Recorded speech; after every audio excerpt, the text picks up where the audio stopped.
Running was always a way for me to challenge myself, and also it's always helped me to reconnect back to the earth, to Mother Earth and Father Sky. After thousands of years in Northeast Arizona, certain things remain constant and central to Hopi culture. Things like running, resiliency, and corn. In the creation story, the Hopi people were given blue corn. I was always told that this was to be symbolic of Hopi are going to live a hard life and they're going to struggle, but through that they'll have a meaningful life and a fruitful life. Planting, tending, and harvesting corn in the desert is anything but easy. Hopi are dry farmers. You don't see no irrigation ditch or water lines or nothing. You have to believe. You have to pray. If you pray, then the rains will come and you'll have a crop. That crop is the main source of food on the reservation year-round. So the exercise in faith is communal, and runners traditionally play a key role in the spiritual endeavor. Hopi runners would run to clouds to entice them to come back to the villages to bring water to the crops and water to the people. They run for the people, they pray.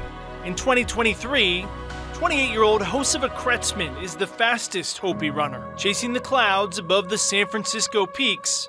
For everyone back in the villages he grew up running through. There's a Hopi word that I say to myself all the time when I'm running, getting through the day, just any time I struggle in life. The word is Nahomvita, and Nahomvita in Hopi means to not give up, to keep going, and to give it your all.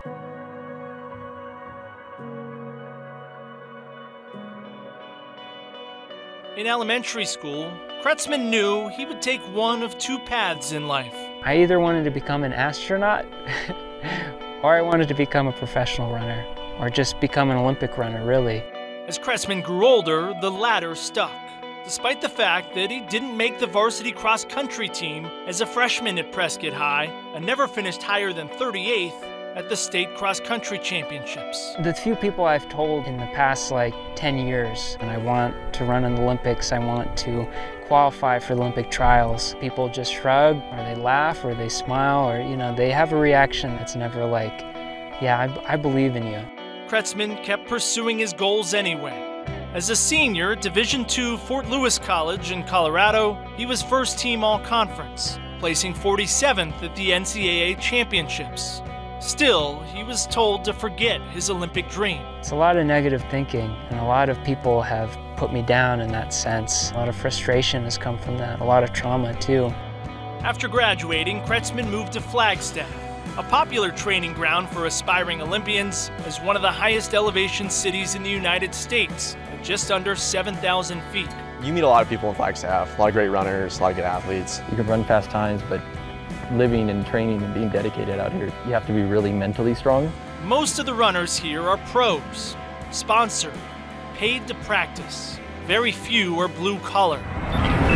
Kretzman works full-time at NAU while also pursuing a PhD. Hey, how's it going? You got the good work, man. Every day, he takes the bus to get to and from campus, to get to and from the trails and the track he runs on, averaging 5 to 10 miles as the sun rises, and another 5 to 10 as it sets. This winter was one of the hardest ones. If you ask anybody in Flagstaff, it was one of the hardest winters. Hustle would be doubling almost every day, running in the snow. Not a lot of people do that. A lot of people say they will, but they don't. In March, the double days were put to the test at the Los Angeles Marathon. A lot of my life I felt like I don't belong in those spaces. I'm on the start line with these runners that are sponsored by Nike and Adidas, and I'm there with my singlet that was given to me from a friend, like a hand-me-down. Kretzman belonged.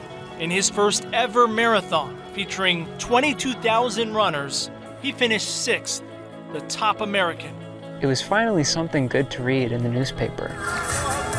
Something that was actually positive, that brought joy to people, that brought, honor and pride to my community. Kretzman's time, 2 hours, 19 minutes, 57 seconds. Less than 2 minutes shy of the U.S. Olympic trials qualifying standard. I keep chipping away at that goal. I keep putting one brick on top of the next, that race just validated for me that this is what I'm meant to do, this is what I'm supposed to do, and this is what I'll continue to do. Kretzmann knows how close he is. When he runs today, morning and night, that Hopi word, Nahungvita, remains constant and central in his mind. I'm thinking about where I come from and what I've been taught about traditional Hopi running or about why we run. Always thinking about the why. To see how much I've struggled throughout all these years and just been like, just been put down time and time again.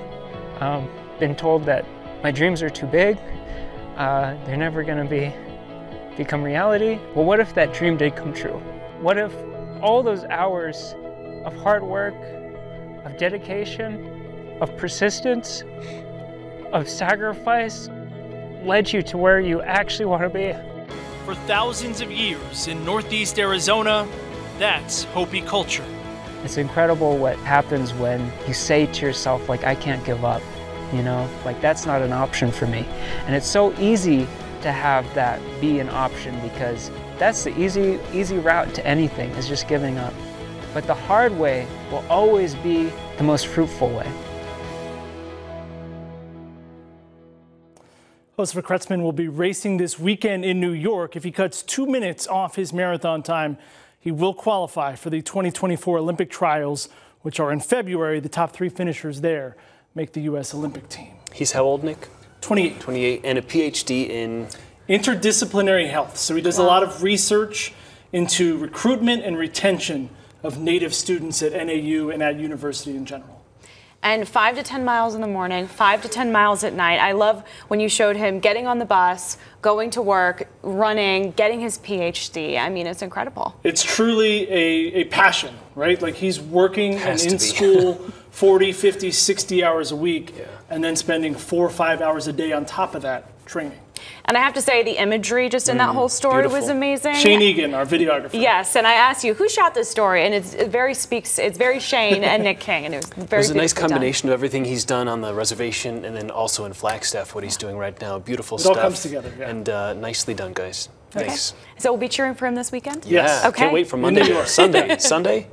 Saturday or Saturday. Sunday. Okay, excellent. We'll find out. Thanks. Thanks, Nick. Royal?